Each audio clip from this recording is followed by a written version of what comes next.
네, 이 내용을 연속 기획 보도한 이정은 기자와 조금 더 자세한 이야기 나눠보겠습니다. 이 기자, 이게 아이들 밥상에서 시작된 논란이 이제 지역 농민 그리고 오늘은 대전시장의 측근 논란까지 이어졌습니다. 근데 이제 앞선 보도를 다 못 보신 시청자들도 있으니까 전체적인 내용을 좀 간략하게 정리 먼저 해보죠. 네, 이해를 돕기 위해서 먼저 친환경 농산물과 로컬 푸드에 대한 정의를 하고 가겠습니다. 친환경 농산물은 무농약, 유기농, 무항생제 등 국가가 안전성을 인증한 농산물입니다. 예. 로컬 푸드는 우리 지역에서 재배된 일반 농산물인데 예. 이 안전성에 대한 우려가 약간 있어서 지자체가 잔류 농약 검사를 하는 등 자체 인증 절차를 거치고 있습니다. 이제 본론으로 들어가면요. 허태정 대전시장이 취임한 이듬해인 2018년부터 유치원과 어린이집에 친환경 급식 차액 지원 사업이 시작됐습니다. 친환경 농산물이 일반 농산물보다 비싸기 때문에 차액을 지원해주면 식단 중에 그냥 시금치 살 거 차액만큼 친환경 시금치를 사서 아이들에게 먹이자 이런 취지였거든요. 초중학교는 예전부터 이 사업이 현금으로 지원돼서 생산지를 가리지 않고 친환경 농산물을 구입해왔습니다. 예. 그런데 유치원과 어린이집은 현금이 아니라 현물, 그러니까 농산물 꾸러미 형태로 주기로 결정했는데 처음에는 모두 환영을 했었어요. 그런데 막상 꾸러미를 받아보니 친환경 농산물이 아니라 로컬 푸드, 물론 대전시에서 따로 인증을 했다고 하지만 어쨌든 일반 농산물이 대부분이었습니다. 예. 이때부터 친환경 급식단체나 어린이집, 유치원에서 항의를 시작한 겁니다.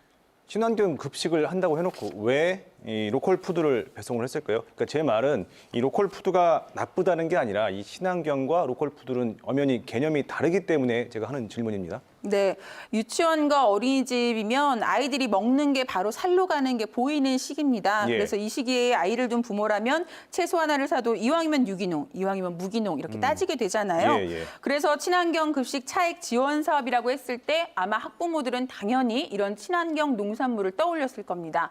그런데 준비한 영상을 한번 보시고 말씀 더 나누겠습니다. 예.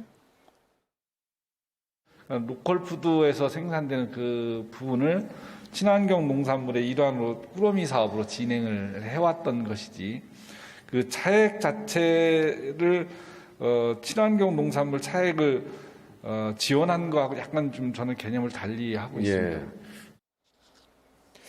네, 이 내용을 보면은 로컬 푸드에서 생산된 농산물이 친환경 농산물의 일환으로 봤다 이런 말인데 이 말은 이 사업의 목적이 친환경 농산물을 지원하겠다는 건 아니었다 이렇게도 들리는데요. 네, 대전시도 같은 입장입니다. 친환경이 아니라 친환경적으로 생산된 지역 농산물을 살 수 있도록 차액 지원을 한 것이란 겁니다. 시행 첫 해부터 논란이 되자 2년 차인 지난해에는 아예 사업 내용에서 친환경 농산물 차액 지원이라는 개념을 슬쩍 삭제했습니다. 예. 시의회에서 이 부분을 지적하자 허 시장이 이에 대해 답변을 한 내용입니다. 친환경 무상급식 대전운동본부는 대전시가 학부모들을 우롱하고 있다며 감사원에 감사를 청구했습니다. 친환경 급식 차액 지원 사업으로 서울과 경기도, 충남 등 다른 지역은 영유아에게 친환경 농산물을 제공하는데 대전만 왜 굳이 농약 불검출을 확인해야 하는 지역 농산물을 공급하는지 묻고 있는 겁니다. 예, 근데 이 사업을 하면서 대전시가 이게 지역 농민을 위한 지원 사업이라고도 말을 했잖아요. 근데 실제 혜택을 받는 그 농민들은 굉장히 상당히 소수 나타났죠. 네, 대전에 각종 농가가 지금 9,000개 정도 있습니다. 여중에서 전업농만 따지면 4,000개 정도인데 그중 2% 정도인 100여 농가만 2%. 이 사업에 참여하고 있습니다. 예.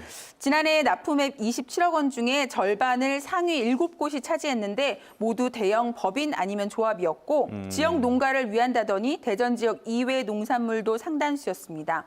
대전 지역 농산물만으로는 특히 20곳에 불과한 지금 친환경 농가로는 어린이집이나 유치원 급식 수요를 맞출 수 없는 상황이었던 거예요. 예. 결국 7곳을 제외한 대전 지역 농민 99명은 한 명당 1,000만 원 정도 매출에 그쳤습니다. 그러면 이 초중 고등학교처럼 현금으로 그러니까 돈으로 지원을 하고 또 지역 농산물 제한도 풀어버리면 안 되는 겁니까? 그 전까지는 사실 어린이집과 유치원의 부실급식 논란이 많았었잖아요. 예. 현금으로 지원했을 때 어떻게 쓸지 믿을 수 없다는 인식이 깔려 있긴 합니다. 예. 그런데 이번 사업은 사실 지역에서 유래가 깊은 사업입니다. 허태정 대전시장이 유성구청장이던 2016년 유성 지역 어린이집에 똑같이 이런 꾸러미 방식으로 로컬 푸드를 무상 공급했었습니다. 당시에는 어린이집 급식비가 1,700원 정도 하던 시기라 꽤 호응을 얻었습니다. 또 당시 이 사업을 위탁받아 운영한 것이 로컬 푸드 운동 운동을 하던 사회적 협동조합이었는데요. 이 로컬푸드 조합이 사업을 맡다 보니까 급식 재료가 로컬푸드로 한정됐던 거죠. 앞서 전해드린 것처럼 이제 조합 임원들이 허태정 시장 선거 캠프에 참여하면서 특혜 논란도 일기도 했습니다. 예. 이에 대해 허 시장 측은 지역 농산물을 관리, 유통할 수 있는 유일한 업체였기 때문에 선정한 것이라며 특혜 시비를 일축했습니다. 논란이 계속되자 대전시가 지난해 위탁업체를 3곳으로 나눴는데 지역 농산물로 한정한 이 꾸러미 방식은 여전히 고수하고 있습니다. 그러면 이 문제 어떻게 해야지 풀 수 있을까요? 이번 기사를 쓰면서 많은 분들을 만나봤는데 뭐 그 관련되신 분들이 하나같이 얼굴을 내놓고 하는 인터뷰를 거절하셨어요. 네. 괜히 이 문제를 제기했다가 사업이 축소되거나 사라질까 또는 불이익을 당할까 굉장히 걱정을 하고 계셨습니다. 그런데 아이들 밥상을 최우선에 두고 보면 어렵지 않을 것 같아요. 지금은 제주도의 친환경 당근도 오늘 주문하면 내일 도착하는 시대입니다. 그런데 꼭 아이들에게 친환경 농산물을 제치고 품목도 많지 않은 대전 지역 농산물을 먹이겠다는 것. 학부모 동의를 받은 것인지 묻고 싶고요. 또 이 때문에 한 달 전 주문을 넣고 일주일치 식재료를 한 번에 받아 쓰는 현실. 학부모들에게 제대로 알리고 있는지도 묻고 싶습니다. 이 사업을 비판하는 분들은 로컬푸드 운동이나 지역 농가 살리기 정책 자체가 문제라고 말하는 건 아닙니다. 다만 사업을 할 때 발생할 수 있는 시행착오의 대상에 이런 어린아이들이 있어서는 안 된다고 지적하는 겁니다. 필요하다면 로컬푸드 활성화는 일반 시민이나 공공급식으로 방향을 찾아볼 수 있습니다. 농촌도 아닌 대전에서 로컬푸드 운동을 위해 아이들에게 친환경 농산물을 먹이지 못하는 이 상황은 어떻게든 개선이 필요해 보입니다. 예, 그래 보입니다. 이 기자 자세한 취재 내용 잘 들었습니다. 수고했습니다.